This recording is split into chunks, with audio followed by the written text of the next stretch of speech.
The day the sky filled with ships, Laura was drinking coffee on the bridge of the horizon. She watched through the viewport as hundreds of vessels appeared from nowhere, each one larger than anything humanity had ever built. Her coffee cup slipped from her fingers and shattered on the floor, but she did not notice. She was too busy counting the ships. She stopped at 300 because there was no point in continuing. Earth had been traveling among the stars for 60 years. In that time, humanity had built colonies on 3 worlds and felt proud of their progress. They had found no intelligent life, only empty planets and quiet moons. Many believed they were alone in the universe.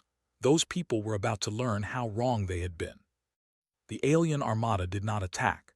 Instead, they sent a message in perfect English, which meant they had been watching humanity for a long time. The message was simple. They wanted to talk. They wanted to meet the leaders of the human race. They gave coordinates at the edge of the solar system and said they would wait for 3 days. President Maria Santos called an emergency meeting in Geneva. Every leader on Earth attended, either in person or through screens. The room was filled with fear and confusion. Some wanted to hide. Some wanted to fight. Most just wanted to understand what was happening.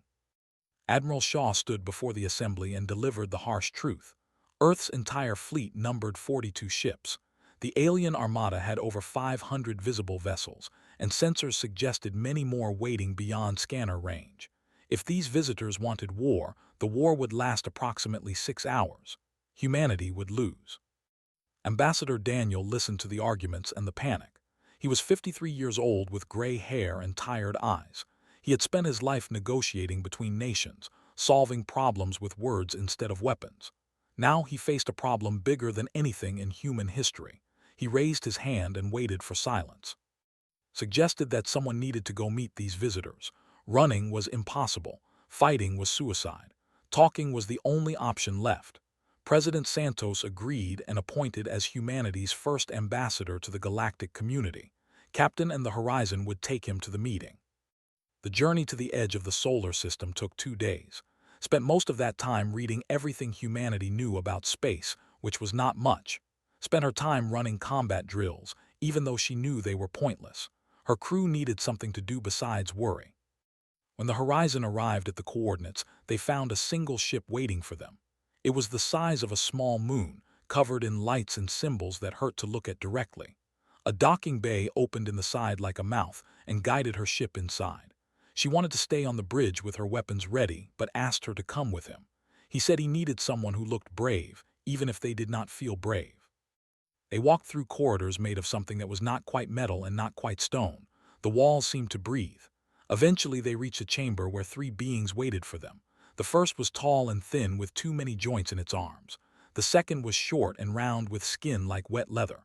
The third was senator and creature that stood 8 feet tall on 6 legs. Did the talking.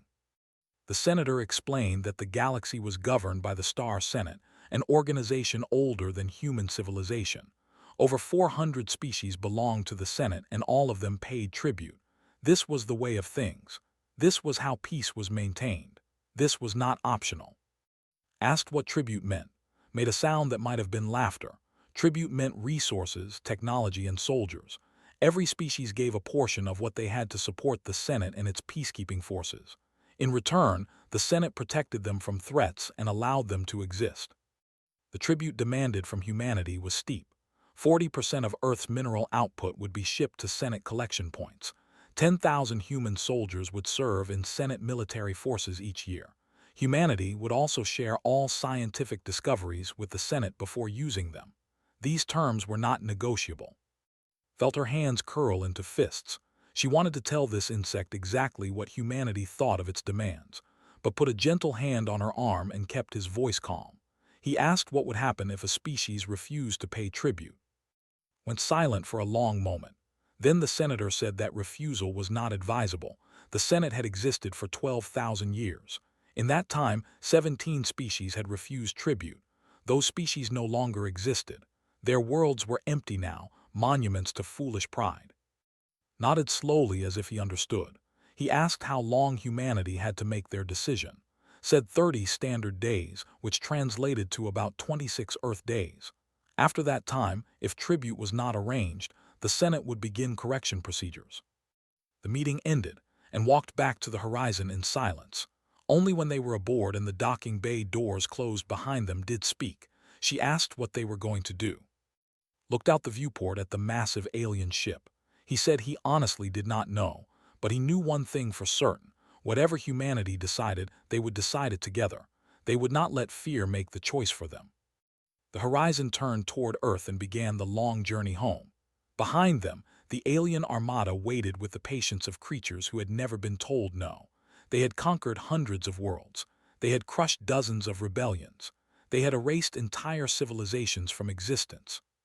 They had no idea what was coming. On Earth, people looked up at the sky and wondered about their future. Children asked their parents if the aliens were friendly. Parents lied and said yes because the truth was too frightening. But somewhere in the back of every human mind, a small voice whispered that this was wrong. No one should have to bow to strangers. No one should have to give up their freedom without a fight. That small voice would soon become a roar, and the galaxy would never be the same. The United Earth Council chamber in Geneva had never been so full. Every seat was taken. People stood along the walls and crowded in the doorways. Screens showed the faces of leaders from every nation, every colony, every station in the solar system. 8 billion people waited to learn their fate. President Maria Santos stood at the central podium and called for order. The room fell silent immediately. There was no need for arguments about procedure or protocol. Everyone understood that this was the most important meeting in human history. Ambassador Daniel spoke first. He described his meeting with Senator in careful detail. He explained the tribute demands. He repeated the warning about correction procedures. When he finished, the chamber erupted in chaos. General Henry Cole pushed his way to a microphone. He was a large man with a face and 30 years of military experience.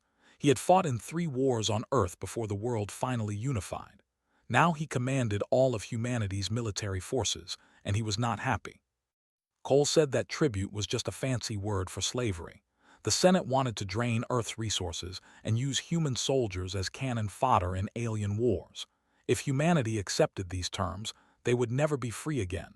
Their children would be born into servitude. A delegate from the European bloc stood and asked what alternative existed. The Senate had 500 ships. Earth had 42. The math was simple and terrible. Fighting would mean extinction. Cole admitted that direct combat was not possible, but he argued that humanity should not surrender without exploring every option. Maybe they could negotiate lower tribute rates. Maybe they could buy time to build more ships. Maybe they could find allies among other species who resented the Senate. Dr. Palmer requested permission to speak. She was a small woman with gray hair and glasses that she constantly pushed up her nose.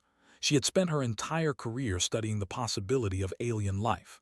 Now that aliens had actually arrived, everyone wanted to hear what she had learned. Palmer had been analyzing every piece of data from the meeting with. She had also been reviewing the history files that the senator had transmitted as proof of the Senate's power. What she found was disturbing. The Star Senate was old beyond imagination. It had existed for 12,000 years, longer than human civilization itself. In that time, it had absorbed or destroyed every species it encountered. The 17 civilizations that refused tribute had been completely eliminated. Their planets were still out there, empty and silent, serving as warnings to anyone who might consider resistance. But Palmer had noticed something else in the records, something that gave her a tiny spark of hope. The Senate had not actually fought a real war in over 3,000 years. Every conflict had been one-sided, a powerful empire crushing primitive species who had no chance of fighting back. The Senate's military might was real, but it had never been truly tested. Cole seized on this information. He said it proved that the Senate was a bully, strong only against the weak. Humanity was weak in terms of ships and weapons, but they were not primitive. They had nuclear technology, advanced computing, and the stubborn refusal to quit that had defined their species since the caves. President Santos raised her hand for silence. She said that both perspectives had merit. Fighting was dangerous. Surrendering was unacceptable. She asked if anyone had a third option. Stood up slowly. He had been quiet for most of the debate, thinking carefully about everything he had seen and heard. Now he had an idea. It was crazy. It might get everyone killed. But it was different, and sometimes different was exactly what a situation needed. He said that the Senate expected 2 possible responses from humanity. They expected either groveling acceptance or foolish defiance. Every species before had chosen one or the other. The grovelers became servants. The defiers became corpses, but no one had ever tried something else. Santos asked what else there was, smiled sadly and said there was dignity. He proposed sending a single word as humanity's official response, not a long speech about freedom, not a declaration of war, not a plea for mercy, just one word that no species had ever spoken to the Senate in 12,000 years. The chamber fell silent. Everyone stared at as if he had lost his mind. Perhaps he had, but something in his eyes made them listen. Explained that the Senate was built on fear and tradition. Species obeyed because they were afraid and because obedience was what everyone had always done. A long argument would be dismissed. A military threat would be laughed at. But a simple, calm refusal might do something unexpected. It might make the Senate pause.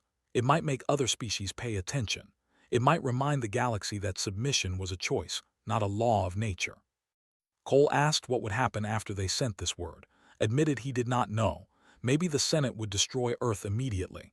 Maybe they would hesitate long enough for something to change. The future was uncertain, but the present was clear. Humanity could either die on their feet or live on their knees. The vote was not unanimous. Many delegates were too frightened to support such a dangerous plan. But when the count was finished, a narrow majority had chosen dignity over submission. They would send back to the Senate with humanity's answer. Santos asked what word he planned to send. Looked around the chamber at the scared faces and the brave ones, at the young people who would inherit whatever future was decided today, and at the old ones who remembered what freedom meant. The word was simple. The word was ancient. The word had started revolutions and ended empires throughout human history. The word was no. Would deliver it personally to the Star Senate, and whatever happened next, at least humanity would face it standing tall. The journey to Prime took 11 days. Daniel spent most of that time alone in his quarters, staring at the stars and wondering if he was about to destroy his entire species. Captain Laura checked on him every few hours, bringing food he barely touched and offering words of encouragement he barely heard. Prime was not a planet. It was a station, a massive structure built in the empty space between star systems. According to the historical files, it was older than most of the civilizations in the Senate. No one knew who had built it originally. The Senate had simply claimed it as their seat of power thousands of years ago. As the horizon approached, stood on the bridge and tried to comprehend what he was seeing. The station was the size of a small moon, covered with lights and structures that seemed to defy physics. Ships of every shape and size orbited around it like insects around a hive. This was the center of galactic civilization, the place where empires were built and species were erased. Guided the ship into a docking bay reserved for primitive species. It was a clear insult, but neither of them commented on it. They had bigger concerns than pride. An escort of armored guards led through corridors that stretched for miles. The walls displayed images of Senate history, showing victorious fleets and conquered worlds. Noticed that the conquered species were always shown kneeling, their heads bowed in submission. He wondered how his own species would be displayed after today. The Senate chamber was a sphere half a mile across. 400 platforms floated in the air, each one holding representatives from a different species. Some were humanoid. Some were so strange that his mind refused to process their shapes. All of them turned to watch as he was guided to a small platform in the center of the chamber. High Arbiter presided over the assembly from the highest platform. He was a crystalline being, his body made of something that looked like living glass. Light passed through him and scattered into rainbows. He was beautiful in a cold, ancient way. He had held his position for over 2,000 years. Spoke and his voice seemed to come from everywhere at once. He welcomed the representative of humanity and asked if the young species had prepared their tribute schedule. This was a formality. Every species prepared their tribute schedule. The only question was how generous or how stingy they would be. Looked around the chamber at 400 species who had all bent the knee to this assembly. He thought about the 17 civilizations that had been erased for refusing. He thought about Earth, about his children, and about every human who would ever live. Then he spoke the word that would change everything. No. The silence that followed was absolute. 400 species stared at the small human standing alone in the center of their mighty chamber. Many of them did not understand what had happened. They assumed there had been a translation error. no species had ever simply refused. Leaned forward, light flickering through his crystalline body. He asked the human to repeat himself, certain that something had been lost in translation. Repeated himself calmly and clearly. Humanity would not pay tribute. They would not send resources or soldiers. They would not submit to the Star Senate or any other power. They were a free species, and they intended to remain free. The chamber erupted in chaos. Delegates shouted in 1,000 different languages. Some demanded immediate military action against the arrogant primitives. Others called for calm and discussion. A few, scattered around the chamber, watched in silence with something strange in their eyes, something that looked almost like hope. Senator rose on 6 legs and pointed an armored limb at. The senator demanded to know if humanity understood the consequences of their refusal. Did they not comprehend what correction meant? Did they want their world burned to ash and their species scattered to the cosmic winds? Nodded slowly. He said that yes, humanity understood perfectly. They knew they could not defeat the Senate in battle. They knew their world might be destroyed. They knew their children might never be born because there would be no one left to bear them. But they also knew something the Senate had forgotten. They knew that some things were worth dying for. Freedom was one of those things. Dignity was another. A species that surrendered its soul to avoid death had already lost everything that made existence meaningful. The chamber fell silent again. Many delegates had never heard such words. They had grown up in a galaxy where obedience was assumed and resistance was unthinkable. This small human was saying things that some of them had only thought in their darkest, most private moments. Raised a crystalline hand, and the noise stopped completely. He looked down with eyes that had seen empires rise and fall. When he spoke, his voice was thoughtful rather than angry. He said that in 12,000 years, no species had stood before this assembly and simply said no. Defiance was common. Threats were common. Begging was extremely common. But calm, dignified refusal was new. The High Arbiter announced that he would postpone judgment for 7 standard days. This was unusual. This was unprecedented. But had done something unprecedented and found himself curious about these strange creatures from a small blue world. Was escorted back to his ship. Was waiting for him on the bridge, her face tight with worry. She asked if it worked. Watched Prime shrinking in the viewport. He said he did not know if it worked, but he knew that for the first time in 12,000 years, someone had reminded the galaxy that submission was a choice. Whatever happened next, that could not be taken back. On 400 platforms throughout the Senate chamber, representatives returned to their quarters and thought about what they had witnessed. Most dismissed the humans as fools who would soon be dead. But a few remembered a time before tribute, before obedience, before fear. And they wondered if perhaps the galaxy could change. The seeds of revolution had been planted. Now everyone would wait to see what grew. 7 days was not much time, but Daniel intended to use every moment of it. While the Senate debated humanity's fate, he walked the corridors of Prime and talked to anyone who would listen. Most delegates avoided him like he carried a disease, but some were curious, and a few were something more than curious. Senator found him on the 3rd day. She was a reptilian being with scales that shifted color depending on her mood. Currently they were a nervous blue-green. She asked to speak with privately, and he agreed. They met in a small observation room overlooking one of the station's many gardens. Checked 3 times to make sure they were not being monitored before she spoke. She told that her species, had once been like humanity. 3,000 years ago, they had been proud and independent, exploring the stars on their own terms. Then the Senate arrived and demanded tribute. They had considered refusing.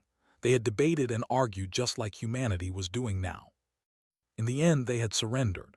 They had told themselves it was the smart choice, the safe choice, the choice that kept their children alive.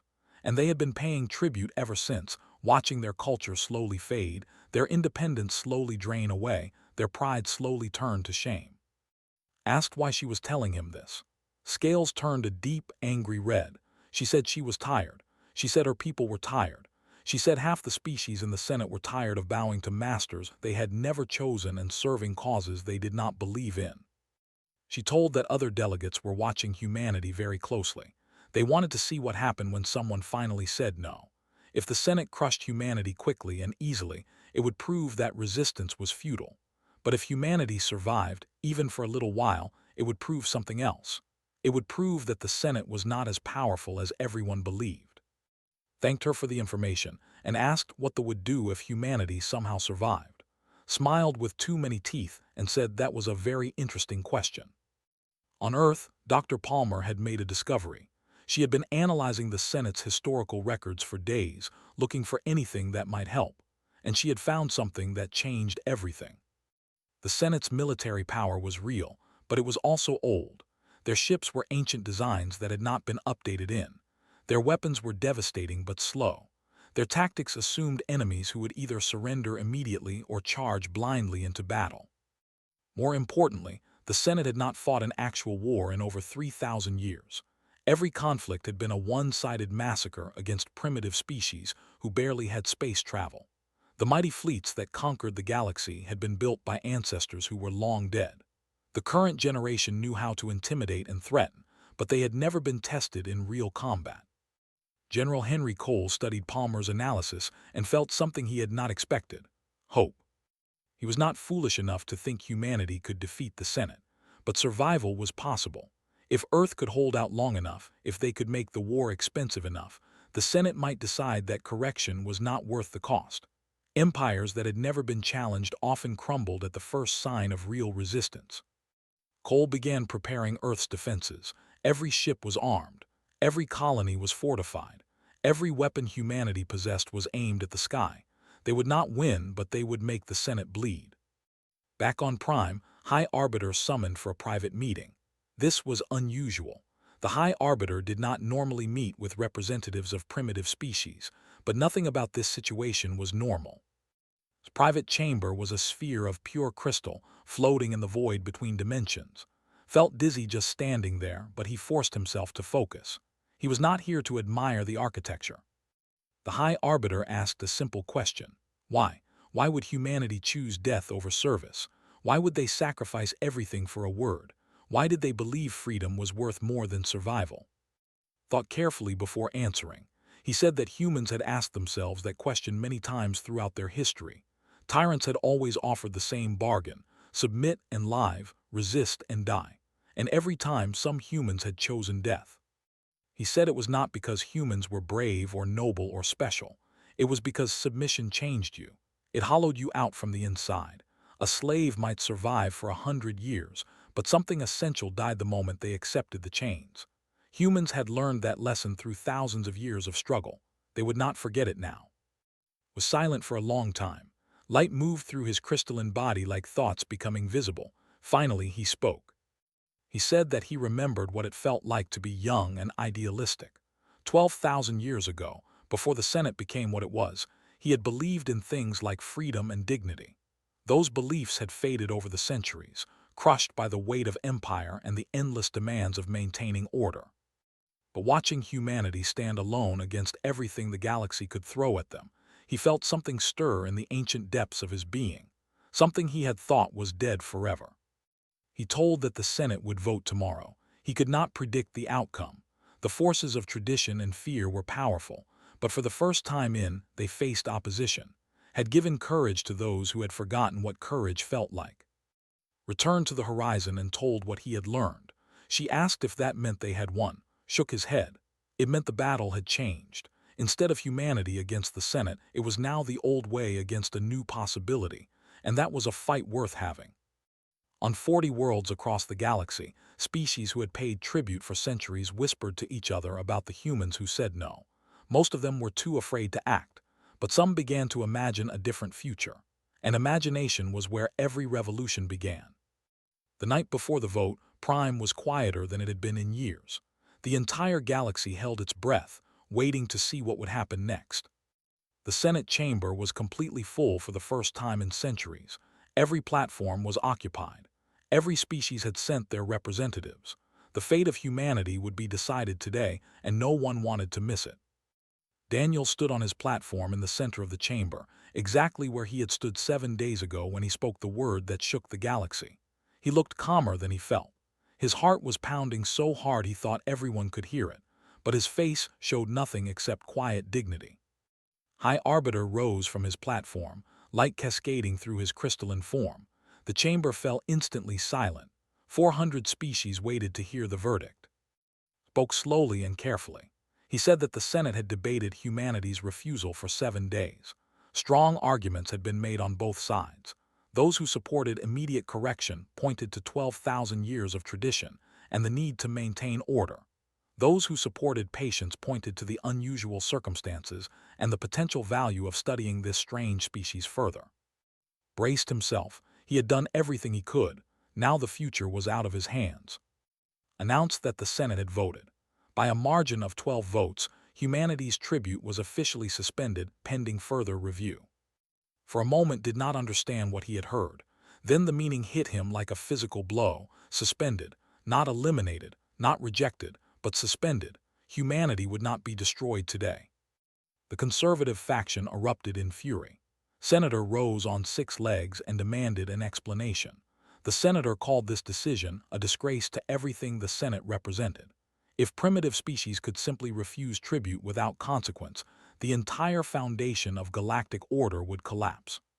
But before could respond, another voice rang through the chamber. Senator stood on her platform, her scales burning bright red with determination. She said that perhaps it was time for the foundation to be examined. Other delegates rose to stand with her. One by one, platforms lit up across the chamber as species added their voices to hers, counted them as they stood. 47, 48, 52 senators were standing together, forming a coalition that had not existed yesterday. Announced that these species were forming a new faction within the Senate. They called themselves the Reform Coalition, and they demanded a formal review of tribute policies that had gone unquestioned for. They cited inefficiencies and inequities and outdated practices, but everyone knew the real reason they were standing together. Humanity had shown them that it was possible to say no. The conservative senators shouted accusations of treason and rebellion, but they were suddenly aware that they were no longer facing a single small species from a single small world. They were facing a movement that had been building in silence for centuries, finally given permission to emerge. Raised his hand, and silence fell once more. He said that the Senate had made its decision. Humanity's tribute was suspended. The Reform Coalition would be recognized as a legitimate faction. These matters would be discussed further in coming sessions. Then he looked directly at and said something that would be repeated across the galaxy for centuries to come. He said that the Senate would never be the same. One small species with one small word had changed everything. The session ended, was escorted back to the horizon, his mind spinning with everything that had happened, was waiting for him on the bridge, her face tight with desperate hope. He told her they had won. Not victory exactly, but something that felt like it. The Senate had blinked. Humanity would survive. Let out a breath she had been holding for days.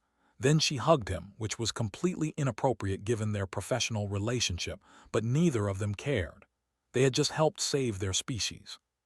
On Earth, the news arrived by quantum relay.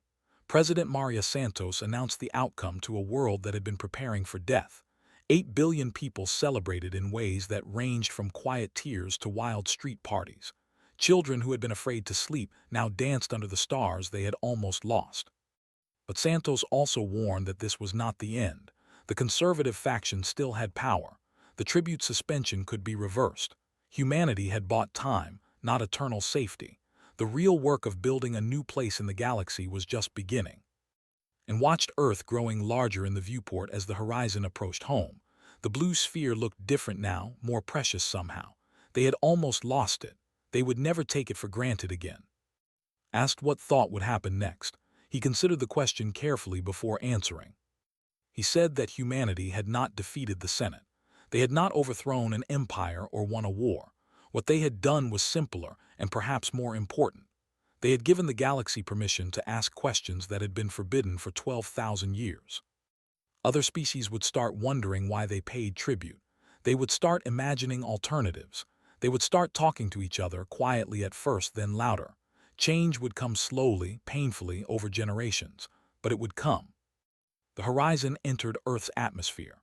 Below them, the planet's surface was dotted with lights from cities that still existed because one man had said one word at the right moment. Across the galaxy, the story spread. On worlds that had been conquered before humans existed, parents told their children about the strange species from the small blue planet. The species that looked at the most powerful empire in history and simply said no. A young alien child, scales just starting to harden, asked her mother what the word meant. Why was it so important? Why did everyone keep talking about it? Her mother smiled with too many teeth and held her daughter close. She said the word meant that nothing was permanent. It meant that power could be questioned. It meant that the way things had always been was not the way things had to be. She said the word meant hope. And in the vast silence between the stars, hope spread like fire through dry grass, burning away the old order and clearing space for something new to grow.